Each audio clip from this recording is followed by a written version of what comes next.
em diante. Vamos ler alguns versículos aqui. Uma história fantástica e muito abençoadora. Você vai entender. Amém? Está lá, né? Então vamos lá.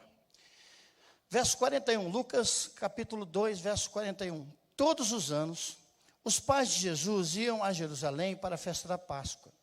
Quando ele atingiu os 12 anos, foram a Jerusalém segundo o costume da festa. Terminados os dias da festa, regressaram.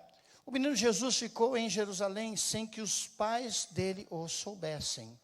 Pensando, porém, que ele estava entre os companheiros de viagem, andaram um dia inteiro e então começaram a procurá-lo entre os parentes e os conhecidos. E como não o encontraram, voltaram a Jerusalém à sua procura. 3 dias depois, acharam-no no templo, assentado no meio dos doutores, ouvindo-os e fazendo-lhes perguntas. Todos os que ouviam o menino se admiravam muito da sua inteligência e das suas respostas. Logo que os pais ouviram, ficaram maravilhados. E a sua mãe lhe disse: filho, por que você fez isso conosco? E seu pai e eu estávamos aflitos à sua procura. E ele respondeu: por que vocês me procuravam? Não sabiam que eu tinha que estar na casa do meu pai? Não, verso 50, não compreenderam, porém, essas palavras que lhes disse. E a mãe dele, aliás, o 51, e voltou com eles para Nazaré, porque lhes era submisso. E a mãe dele guardava todas essas coisas no seu coração. Se pudéssemos dar um título a essa mensagem, tem pessoas que gostam de anotar, o título dessa mensagem seria: não deixe para trás aquilo que é mais importante. Não deixe para trás aquilo que é mais importante. Então nós vemos aqui nessa história, o texto nos mostra a honra que foi dada a um casal muito simples. Pessoas de bem, mas muito simples. No meio daquele povo todo, foi feito um levantamento, aqui no ano de 2018, se não estou enganado, mais de 160 bilhões de pessoas já passaram pela Terra. Desde que se conhece a terra por terra. E esses dois tiveram a honra de serem escolhidos para serem os tutores, para cuidar, para educar, para ensinar a cultura àquele que traria realidade. João capítulo 1, o verbo se fez carne. Aleluia. Aquele que estaria aqui nessa terra para trazer salvação a todos aqueles que nele crescem. Através da sua graça e da sua misericórdia, nos trazer salvação da parte de Deus. Segundo historiadores, Maria nessa época era ainda uma adolescente. A idade aproximadamente de 15 anos. E José já um pouco mais velho, um pouco mais experiente, por volta de 25 anos talvez, não há muita certeza, mas Maria, tem gente que diz que a gente não gosta de Maria, né? Mas Maria trouxe um presente mais maravilhoso que nós pudéssemos imaginar. Maria foi uma mulher fantástica. Mas hoje, eu quero dar uma chance para o Zé. Eu quero fazer com que você entenda que este homem teve um papel sensacional, fantástico em toda essa história. Porque, dadas as circunstâncias da época, o que aconteceria? Maria aparece grávida.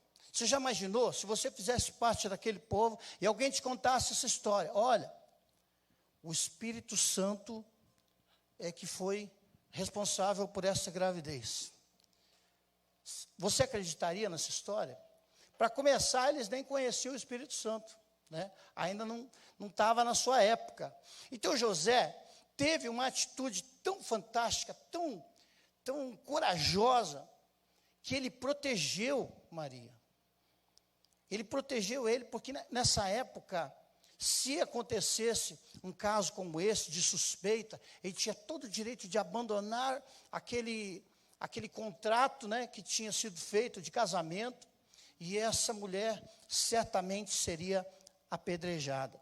Então ele assume a responsabilidade no cuidado daquele menino. Ele traz para si a responsabilidade de ensinar a cultura, de ensinar bons costumes, de ensinar uma profissão, de fazer realmente um papel de pai. Então, Deus atribuiu a José essa responsabilidade. Aqui também há uma coisa bastante importante. Deus, ele fala com José. Deus fala para ele assim: José, fica tranquilo, porque eu estou no controle. Amém? Essa é uma palavra de Deus para a sua vida nessa noite. Deus está no controle, fica tranquilo. Você vai passar, em nome de Jesus, receba sobre a sua vida essa palavra. Então Deus fala com José, isso mostra, irmãos, que José era um homem sensível à voz de Deus. José tranquiliza o seu coração e ele segue naquele projeto de Deus. E Deus pede para ele uma coisa legal, muito, muito importante.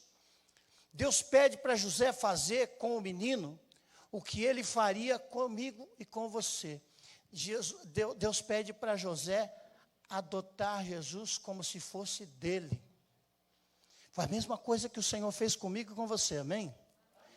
Colossenses capítulo 3 diz que nós recebemos um espírito de adoção. Nós fomos adotados. Romanos capítulo 8, verso 29, está escrito lá o sonho de Deus para mim e para você, para toda a humanidade. Uma família de muitos filhos parecidos com Jesus. Então Jesus, ele se torna o primogênito de uma série de filhos adotados que fomos nós, e graças a Deus por isso, nós fomos enxertados nessa videira verdadeira. Deus não era o nosso pai, nós éramos criaturas, mas através daquele texto que está em Romanos também, capítulo 9, ele diz assim: todos quantos o receberam, deles o direito de serem chamados. Você que é filho, levante a sua mão e receba essa palavra na sua vida. Há uma herança do seu pai para a sua vida. Você é filho, filhos recebem herança. Deus nos enxertou nessa família, nos colocou. Então ele pede para o José: olha, trata esse menino como se fosse teu. O texto de Mateus, capítulo 1, fala da árvore genealógica. Começa lá em Abraão e vem na descendente, até chegar em Jesus. Mas eu quero ler para você aqui o verso 16, capítulo 1, verso 16, diz assim: Jacó gerou José, marido de Maria, da qual nasceu Jesus, que se chama o Cristo. Então a Bíblia vem dizendo: olha, fulano gerou fulano, fulano gerou fulano, e assim por diante. Mas quando chega no Zé, não fala que José gerou Jesus, porque não tinha gerado. Mas José está na linhagem de Judá. Jesus então é o leão da tribo de Judá. José está nesta linhagem. Olha só como Deus preparou, meus irmãos, todas as coisas de uma forma adequada, para que aquela família tivesse uma vida normal, para que aquela família não fosse julgada por tudo isso. Então, José entra nesta linhagem, e ele aqui é mencionado não como aquele que gerou Jesus, mas o marido de Maria, de quem nasceu Jesus. Então, José, ele entra nesse rol de pessoas tão famosas que a Bíblia descreve lá em Mateus, no capítulo 1. Então, na realidade, nos nossos dias, esse casal seria processado, um casal tão legal, tão fantástico, seria processado por abandono de incapaz, O menino tinha 12 anos, nós lemos aqui. Ele foi deixado para trás. Alguém de vocês tem coragem de falar: você já esqueceu o seu filho em algum lugar? Não. Todo mundo fazendo assim. Pensa bem. Você sabe onde ele está agora? Não. Sabe? Nós já vimos, irmãos, falar de tragédias, de pessoas que esqueceram seus filhos dentro do carro, um dia quente. Aconteceu já, infelizmente, situações, grandes tragédias aconteceram em relação a isso. Deixa eu contar para vocês rapidamente uma coisa que aconteceu comigo, né? Talvez, se eu contando isso, você, né, fala a verdade, né? Já esqueceu, alguma coisa já esqueceu. Eu estava indo uma vez, né, eu sempre levava meu filho na escola, de manhã, então, saía, né, a gente arrumava e tal, colocava ele na cadeirinha, no banco de trás e tal, e deixava ele na escola e ia para o trabalho. Naquele dia, né, por algum motivo eu esqueci alguma coisa, eu acredito que foi a minha carteira. Eu entrei e procurei, deixei ele no carro esperando um pouquinho, né, ele sempre ficava dormindo até chegar na escola e tal, e eu fui lá, peguei minha carteira, entrei no carro e fui seguir meu caminho. De repente eu estou chegando no trabalho, eu escuto uma vozinha lá atrás, assim, pai, onde é que nós estamos indo? Né? Esqueci de deixar o menino na escola. Por quê? Eu mudei a minha rotina. Quando você muda a sua rotina, é muito fácil esquecer das coisas. Provavelmente, se ele não tivesse acordado antes e olhado para os lados e achado aquele lugar estranho que ele não conhecia, né? Provavelmente eu ia até o trabalho com ele, só ia me deparar quando eu saísse do carro, que eu ia olhar para trás e ia vê-lo, né? Então, esquecer de algo não é premeditado. Amém, irmãos? Esquecer não é crime. Esquecer não é planejado. Esquecer acontece. Então, esquecer não é um acidente. Por exemplo, a pessoa não acorda de manhã e fala assim, hoje eu vou esquecer de pagar uma conta. Tem gente que gosta de esquecer de pagar conta, né? Mas, olha, hoje eu vou esquecer de almoçar. Hoje vou esquecer de almoçar. Seria bom para muitas pessoas, seria bom esquecer de almoçar, né? Olha só, alguém que tem Alzheimer não quer ser assim. Não quer esquecer das coisas que são importantes da sua vida. Mas como pode a gente esquecer de certas coisas? A importância que certas coisas têm na nossa vida. O problema, então, eu já disse, é mudar a rotina. O livro de Daniel, no capítulo 6, vai nos contar a história do momento ali que engendra uma situação para que ele possa, através da inveja que tinham dele, né, que ele tinha ocupado lugares importantes, os invejosos engendraram uma forma de mandar Daniel para a cova dos leões. Não vou gastar muito tempo nisso, porque você conhece a história, mas Daniel ali, pelos invejosos, ele já tinha sido governador, ele já tinha sido prefeito, ele já tinha sido superintendente, ele já tinha sido mestre lá dos sábios, mas ele ainda era visto por aqueles que tinham inveja dele como aquele Daniel dos cativos do povo de Judá. E aí Daniel, fizeram um decreto para que, né, Daniel fosse pego nos seus costumes, na sua forma de agir. Então, o capítulo 6, verso 10, vou ler para você aqui uma coisa importante. Quando Daniel soube que o decreto foi assinado, voltou para casa. Em seu quarto, no andar de cima, as janelas abertas para o lado de Jerusalém. 3 vezes por dia, ele se punha de joelhos e orava. Que defeito ruim, né? Orava 3 vezes por dia. E dava graças diante do seu Deus, como o quê? Está escrito ali, não? Como era de costume. Esse relacionamento de Daniel com Deus, mesmo em circunstâncias adversas, no lugar onde ele estava, não estava sob seu controle, não estava, a situação que ele vivia, ele não podia decidir sobre muitas coisas, mas sobre a sua fé no Deus vivo, nunca mudava. Talvez ele compreendesse que o motivo dele estar há tantos anos, Daniel nesse momento aqui já tinha acima de 80 anos, e ele foi lá para aquela cidade como escravo, ainda garoto, adolescente. Mas todos esses anos que ele passou dali, uma coisa, né, nós podemos entender que pelo sucesso que ele teve em uma terra estranha, que não era sua, isso só poderia ter se dado porque ele não esqueceu do seu Deus. havia no seu coração. Nós lemos aqui o versículo final, diz, como era do seu costume, do seu hábito. Eu vi uma frase de um importante pregador. Ele disse, olha, as minhas orações, elas nunca passam de 10 minutos. Mas eu também nunca passo mais de 10 minutos sem orar. O seu coração está voltado para Deus. Quantas vezes nós já passamos o dia e pensamos, no final do dia, puxa, hoje eu nem me lembrei de Deus. Alguém já fez isso? Não? Eu já fiz. Você chega todo cansado em casa e você faz aquela oração que nem o Espírito Santo, que é especialista em línguas, entende. Porque nós damos a Ele muitas vezes aquilo que sobra. Não o vigor da nossa disposição pela manhã, quando a gente acorda, está feliz, está tranquilo, está descansado. Mas lá no final do dia, né? Ou então aquela oração na hora do almoço, pastor, aquela oração do camarada que está com fome. Não faça mal, faça bem. Você sabe, né? Em nome de Jesus, amém.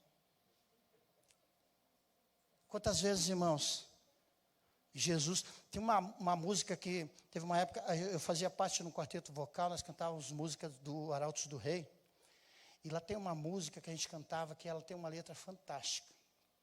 Ela diz assim, se ele não for o primeiro no teu coração, Jesus quer ser o primeiro no seu coração, na sua vida. A nossa vida, irmãos, fica vazia, fica incompleta. Há um buraco no nosso coração que é do tamanho de Jesus. Só Ele que se encaixa nesse vazio. E se Ele estiver nos nossos planos, nos nossos projetos, nos nossos dias, nas nossas decisões.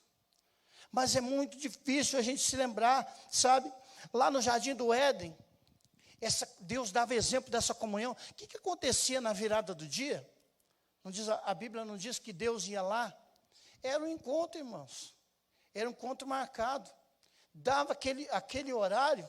Você acha que Deus precisava saber o que eles fizeram durante o dia? Não precisava, Deus sabia. Mas Deus queria estar na presença deles. A mensagem que Deus estava pregando ao homem e à mulher naquele momento é assim: não fique muito tempo sem me ver. Pelo menos uma vez por dia. Venha estar comigo, venha estar próximo de mim. Aleluia.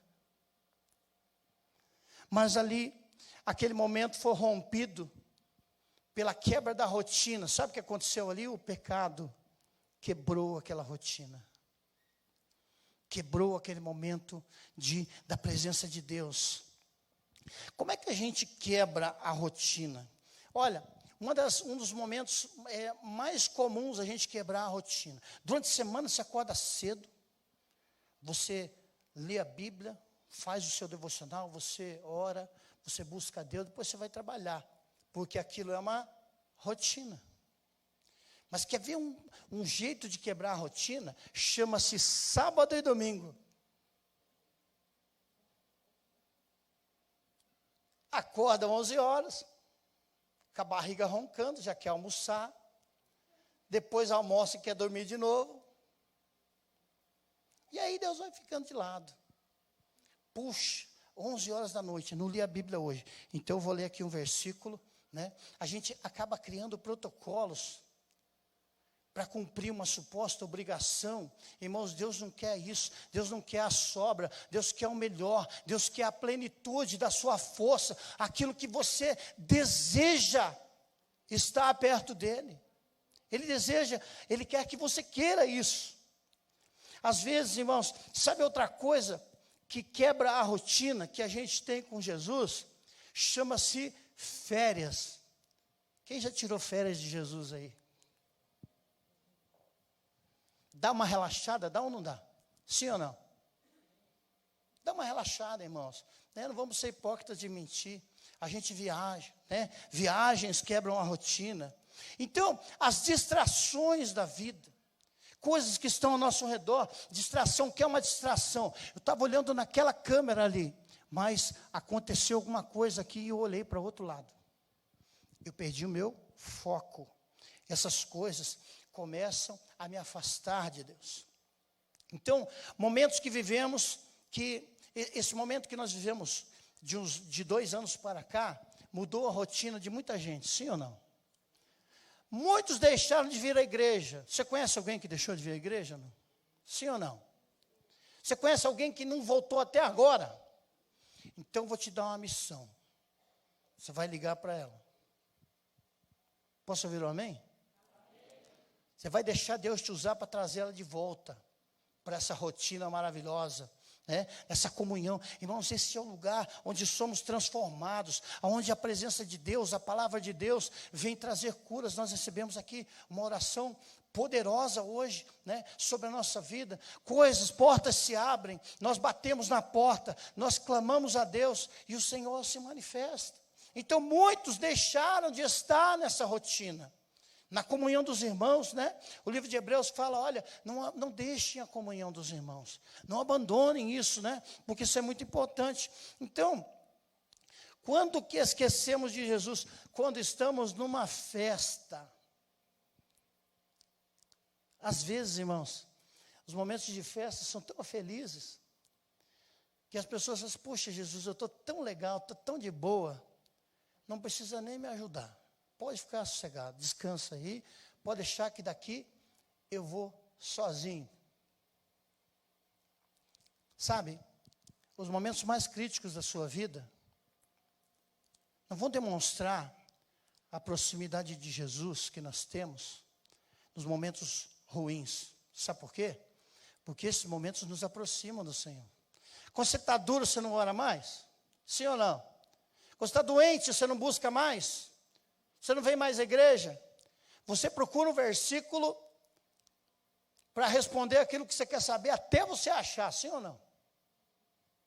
Nem que tenha que ler a caixinha de promessa inteira. A gente acha o que a gente quer. Acha ou não acha? Por quê? Quando nós estamos com dificuldades, nós nos aproximamos de Deus. Mas você vai medir a sua proximidade, a sua distância em relação àquilo que você vive com Jesus nos seus momentos melhores.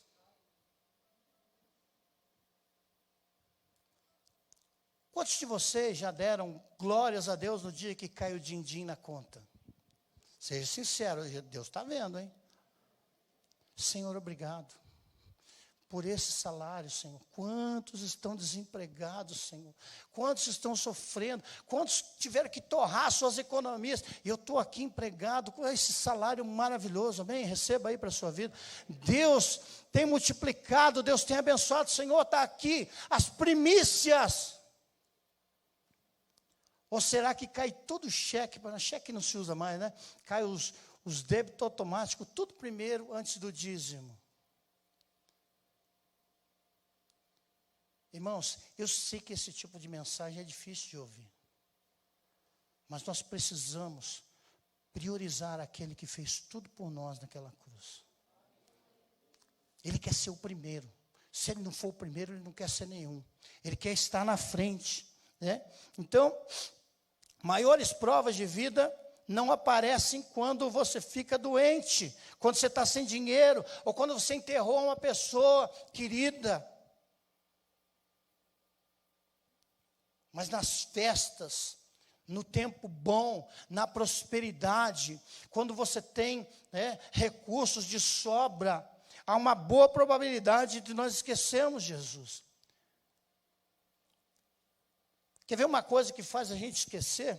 Uma festa, um tipo de festa? Casamento. Casamento toma uma atenção, sim ou não? O da Joane que casou esses dias aí. O que tem no casamento? O que precisa se preocupar? Roupa, que mais? Comida, isso é importantíssimo. Comida, até a cor da roupa. Olha, os de azul desse lado, os de roxo daquele lado, tapete vermelho. Tem lua de mel, tem os padrinhos, lista de presentes, meu Deus, quantas coisas. Mas às vezes, aquele que proporcionou tudo aquilo ali não é lembrado. Eu já cansei, irmãos, de informaturas, onde está lá aquele camarada com aquela lista, né? Eu quero agradecer a minha avó, o meu avô, o meu pai e minha mãe. Eu quero agradecer meus professores, aquele tio que pagou a matrícula, o banco que liberou o financiamento, a minha tia não sei quem. Não está faltando nada aí não, irmãos.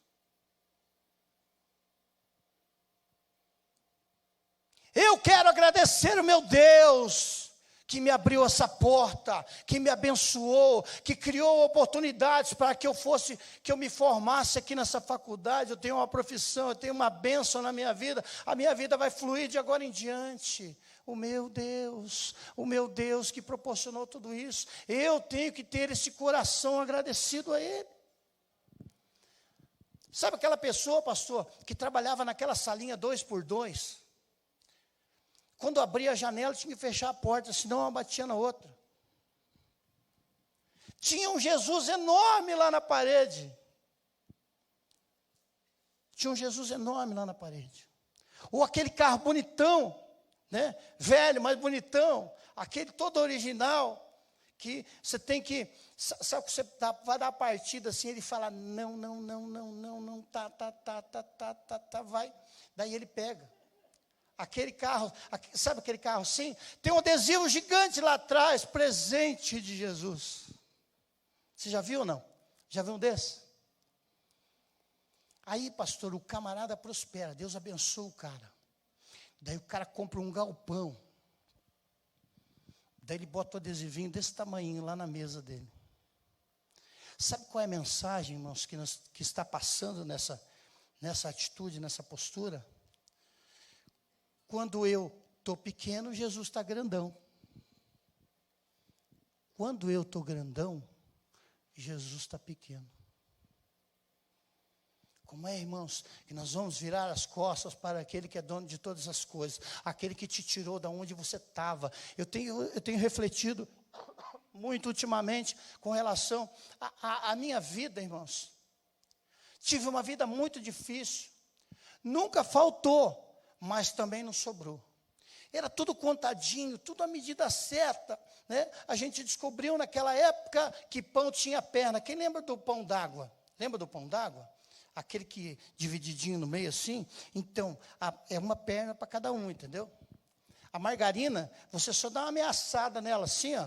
Não pode fazer assim, tem que só enfiar a faca e tirar.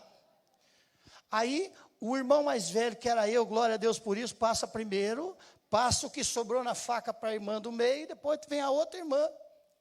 Quem já participou do sorteio do bife? Alguém ou não? Já participou ou não? A pastora Adélia já participou, ele riu ali, ó. Irmãos, era tudo apertadinho, tudo difícil, tudo complicado, era tudo com muito sacrifício. Meu pai trabalhava muito, era um homem sem instrução, trabalhou muito, era muito doente, a minha mãe era doméstica, fazia um esforço danado para as coisas chegarem na nossa mesa. Então nós vivemos essa vida. Irmãos, agora tenho uma boa profissão, graças a Deus por isso, tenho carro, tenho uma casa para morar. Agora eu posso ir no mercado, irmãos, o médico não gosta muito, mas eu posso ir no mercado, comprar e comer o que eu quiser. Não falta. Graças a Deus tenho tido em abundância. Como é que eu vou virar as costas para quem me deu tudo isso? Como é que eu vou esquecer de onde eu vim, de onde eu saí? Um dia, Jesus, ele cura um paralítico, e ele fala assim, olha, pega a sua maca e vai embora. Sabe o que isso quer dizer? Não se esquece dessa maca, porque essa maca representa da onde você veio, da onde eu te tirei. E hoje, eu quero declarar essa palavra para a sua vida. Lembre-se lá de trás, quando você não tinha condições, quando você estava duro, quando você não tinha uma profissão, não tinha uma casa para morar, ou pagava aluguel, ou não tinha condições de fazer as coisas que você pode fazer hoje. Deus te deu condições de chegar até aqui. Ele jamais pode ser o último na sua vida. Tem gente que prospera, irmãos, compra uma casa na praia e esquece de Jesus. passar o ano inteiro de férias na praia. Não que isso esteja errado, irmãos. Isso é ótimo. Gostaria muito se eu pudesse. Mas ele tem que ser o primeiro. José e Maria estavam indo para uma festa. Desviaram a sua atenção. Quando a gente está festando, irmãos, a gente esquece mesmo. Imagina. Eles levaram, pastor Norton, 24 horas para descobrir que o filho não estava com eles. Parece uma piada, irmãos. Mas eu achei que estava lá com os amigos. Eu achei que Jesus tinha ficado no meio dos parentes. Eu achei que estava com você, você achou que estava com ele. Eu pensei. Muitos, irmãos, meu tempo já acabou. Muitos têm levado a sua vida e esqueceram Jesus em algum lugar. Sabe o que eles fizeram? Sabe o que o Zé fez, da Jônia? Ele parou e falou assim, olha, vamos voltar, porque não adianta continuar sem ele. Essa é a palavra para a sua vida, irmão. Não adianta continuar sem ele. Traga ele para os seus negócios, traga ele para os seus projetos, traga ele para os seus planos, traga ele para a sua vida, para as suas decisões. Aquilo que tiver difícil, coloca Jesus nesse negócio. Jesus é o melhor sócio que existe, irmãos. Nunca vai te passar para trás, nunca vai tomar o seu dinheiro, nunca vai exigir demais de você, nunca vai deixar você sozinho. Aleluia. Jesus está sempre contigo, sempre ali. Deus tem, irmãos, coisas maravilhosas para nós, mas nós não podemos deixar para trás aquilo que é mais importante. Quando José fala assim, escuta, Maria, o que eu me lembro, esses tempos atrás você ficou grávida, né? Não tinha um menino aí, não. O que aconteceu com ele? Volta logo, porque eu estou lembrando que tinha um menino aqui do nosso lado, aqui. Então eles vão procurar nos amigos, pastor. Sabe, pastor Norton é meu amigo. Mas às vezes Jesus não está lá no meio dos amigos. Amigo é legal. Tudo bem, amigo, churrasco, vamos ver o jogo, né? Flamengo está ganhando. Não está ganhando, infelizmente. Vamos lá fazer um churrasquinho, vamos, né, uma festinha e tal. Então, os amigos, irmãos, são muito bons, mas para decisões importantes, eu e Deus. Eu tenho que aprender a buscar. Sabe, nós temos aconselhado algumas pessoas e explicado para elas, olha, a decisão tem que ser sua, sabe por quê? Porque é você que vai aguentar o tranco depois. E eu posso ser um facilitador, eu posso ser um amigo, mas eu não posso te ajudar como Jesus pode. Às vezes tem pessoas, irmãos, tem discipuladores que prendem as pessoas neles como se fossem posse deles. Irmãos, a gente não manda em nada. A gente só ajuda, a gente só mostra o caminho, porque a decisão de verdade é da pessoa que vai sentir as consequências. Então, Jesus não estava no meio dos amigos, também não estava ali no meio da caravana. Então, eles chegam lá, e a primeira coisa, pastor Norton, que eles fazem, é culpar Jesus. Quem lembra do texto? O que Maria falou para Jesus? Por que você fez isso comigo? É como se Jesus dissesse, pô, mas você nem me chamou para ir embora. Quantos lembram do texto que nós lemos aqui? Ele falou assim, e ele lhes era submisso. Você acha que se tivesse chamado Jesus, ele ia ou não ia? Sim ou não? Por que ele não foi? Porque ele não foi convidado. Sabe onde Jesus realizou um dos maiores milagres do seu ministério? Num casamento. Sabe por quê que ele fez milagre lá? Sabe por quê, pastor, que ele fez milagre lá? Porque ele foi convidado. Fique de pé, vamos orar. Convide Jesus para a sua vida. Convide Ele para entrar na sua casa. Convide Ele para andar com você. Olha, irmãos, olha, em nome de Jesus, o Espírito Santo está falando no meu coração, esse projeto que você deseja aí, você quer muito isso, mas procure saber se Jesus está nele. Quando o homem foi desligado da presença de Deus por causa do pecado, a Bíblia nos diz que Eva viu que o fruto era bom para ser comido. Mas eu vou dizer uma verdade para você, imutável: nem tudo o que é bom está certo. Ore a Deus, peça para Deus estar com você. Faça propósitos como Gideão fez. Olha, Senhor, se for isso, eu quero que aconteça isso. Deus vai te responder. Se for para você entrar nesse negócio, nessa sociedade, se for para você comprar essa casa, se for para você gastar esse dinheiro, chame Jesus para estar contigo, meu irmão. Vai abrir um negócio? Chama Jesus. Vai mudar de emprego? Chama Jesus. Vai investir o dinheiro? Pergunta para ele se é para fazer isso. Todas as vezes, irmãos, que nós trouxemos Jesus para as nossas coisas, que nós não nos esquecemos dele e tudo aquilo que ele tem feito por nós, ele vai pelejar por nós. Ele vai vencer as nossas guerras. Ele vai lutar as nossas guerras. Ele vai estar à frente, mas ele precisa estar lá conosco. Se você esquecer Jesus lá em Jerusalém, não adianta. Ele está muito longe. Quando Maria chama a atenção de Jesus, ele fala assim: ei, eu estava aqui.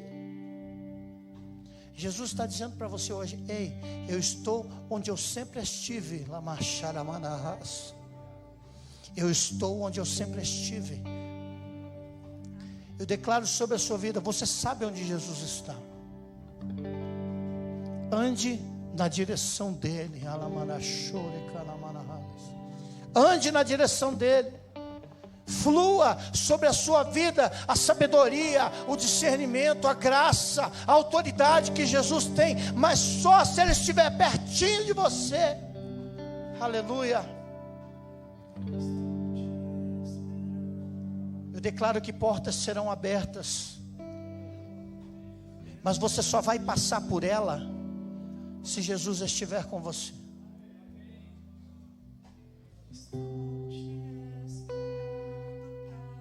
Oh, irmãos, eu vejo tantas correntes sendo quebradas.